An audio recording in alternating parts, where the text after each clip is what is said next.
Hai semua, saya Ani Maria Duha, kelas 11 UPW, Usaha Perjalanan Wisata dari SMKN 1 Pekanbaru. Saat ini saya akan mengajak kalian semua untuk menganalisis perjalanan wisata.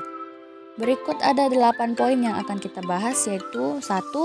Definisi perjalanan wisata, 2. Jenis-jenis usaha perjalanan wisata, 3. Ciri-ciri perjalanan wisata, 4. Faktor-faktor pendorong manusia melakukan perjalanan wisata atau motivasi, 5. Masalah pokok tanggung jawab usaha jasa perjalanan wisata, 6. Jenis-jenis perjalanan wisata, 7. Bentuk perjalanan wisata, dan yang ke-8 yaitu dokumen perjalanan wisata. 1. Definisi perjalanan wisata. Wisata adalah kegiatan perjalanan yang dilakukan oleh seseorang atau sekelompok orang dengan mengunjungi tempat tertentu untuk tujuan rekreasi, pengembangan pribadi, atau mempelajari keunikan daya tarik wisata yang dikunjungi dalam waktu sementara. 2. Jenis-jenis usaha perjalanan wisata. Jenis usaha perjalanan wisata ini sangat kompleks karena ada banyak unsur pendukung dari industri-industri pariwisata yang terkait. Usaha pariwisata adalah usaha padat karya, menuntut kualitas tinggi dan saling integral satu dengan lainnya, yang bertujuan memuaskan wisatawan dengan segudang fasilitas yang mendukung, yang ditunjang dengan sumber daya manusia yang andal.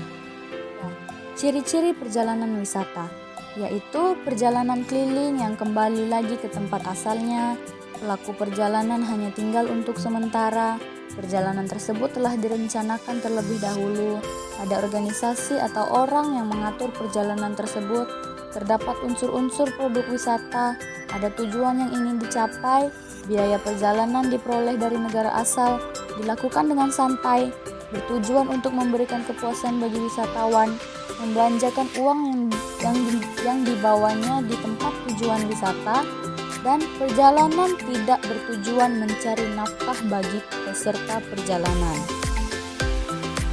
4. Faktor-faktor pendorong manusia melakukan perjalanan wisata atau motivasi.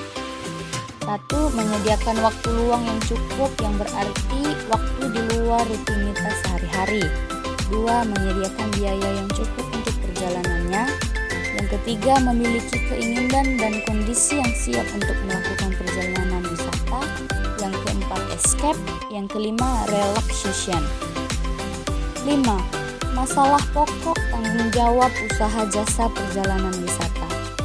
Ada 5 tanggung jawab dari usaha jasa perjalanan wisata, yaitu yang pertama, conservation ethics, yaitu menjaga kelestarian alam dari kepunahan. Tidak semata-mata bisnis, tetapi harus melestarikan dan menjaga untuk keseimbangan alam dan lingkungannya. 2. Cross-cultural understanding, yaitu dengan pariwisata mewujudkan saling pengertian akan perbedaan antar budaya di seluruh bagian dunia.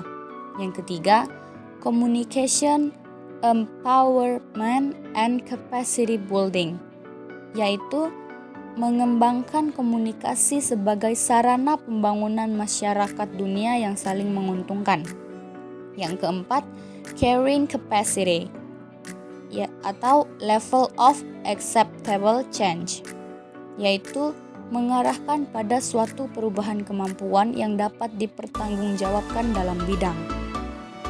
Dalam bidang 1. Kemampuan sosial budaya, 2. Kemampuan ekonomi, 3. Kemampuan lingkungan, 4. Kemampuan kelembagaan, 5. Kemampuan fisik. Dan yang terakhir, control development and planning, yaitu sebagai kontrol perencanaan dan pembangunan suatu negara. 6. Jenis-jenis perjalanan wisata, yaitu ada wisata budaya, wisata maritim atau bahari, wisata cagar alam, wisata konvensi, wisata pertanian, wisata buruh, dan ada wisata ziarah. 7. Bentuk perjalanan wisata. Bentuk perjalanan wisata berdasarkan tujuan bisnis, ada trade fair tour or expo tour, incentive tour, family reception tour.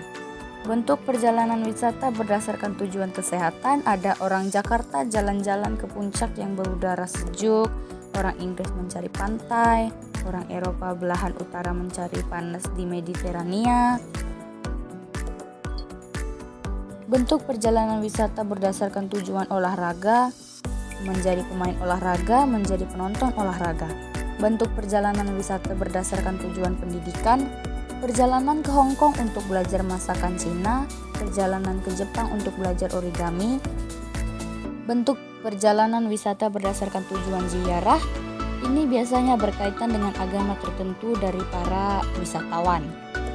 Bentuk perjalanan wisata berdasarkan penginapan, tur yang telah disiapkan secara reguler dan tur yang disiapkan secara tidak reguler atau regular irregular tour. Tur yang disiapkan secara paket dan tur yang disiapkan secara bebas atau package or independent tour. Bentuk perjalanan berdasarkan kelas, yaitu ada kelas deluxe, ada kelas standar, kelas ekonomi, dan kelas budget. Dan yang terakhir yaitu bentuk perjalanan wisata berdasarkan minat wisatawan. Poin ke-8, dokumen perjalanan wisata. Yaitu ada valuable travel document atau dokumen perjalanan yang memiliki nilai atau harga karena dipergunakan untuk mendapat jasa pelayanan dan dapat ditukarkan dengan nilai uang. Seperti contoh tiket, voucher, miscellaneous charges order atau CMO. Kedua, unvaluable travel document. Dokumen perjalanan yang tidak mempunyai nilai atau harga karena tidak dapat ditukarkan dengan sejumlah jasa atau barang maupun dengan nilai uang. Seperti contoh paspor, yaitu dokumen perjalanan dikeluarkan negara untuk warga negaranya yang akan melakukan perjalanan ke luar negeri. Yang kedua ada visa, dokumen perjalanan resmi dikeluarkan perwakilan negara untuk warga negara lain yang ingin melakukan perjalanan ke negaranya. Yang ketiga ada fiskal, surat keterangan yang menyatakan bahwa seseorang sudah membayar pajak atas perjalanannya ke luar negeri. Yang keempat ada sertifikat kesehatan, yaitu dokumen resmi yang menunjukkan orang yang akan melakukan perjalanan sudah mendapat vaksinasi yang disetujui oleh WHO. Dan yang terakhir ada exit permit, yaitu dokumen pernyataan keimigrasian yang menyatakan bahwa seseorang telah diizinkan meninggalkan negara tempat tinggal menuju negara lain untuk sementara waktu. Exit permit biasanya dibubuhkan di paspor. Nah, itu dia tadi 8 poin dari menganalisis perjalanan wisata. Terima kasih teman-teman atas perhatiannya. Bila ada kesalahan mohon dimaafkan ya. Itu saja, sekian dari saya. Terima kasih.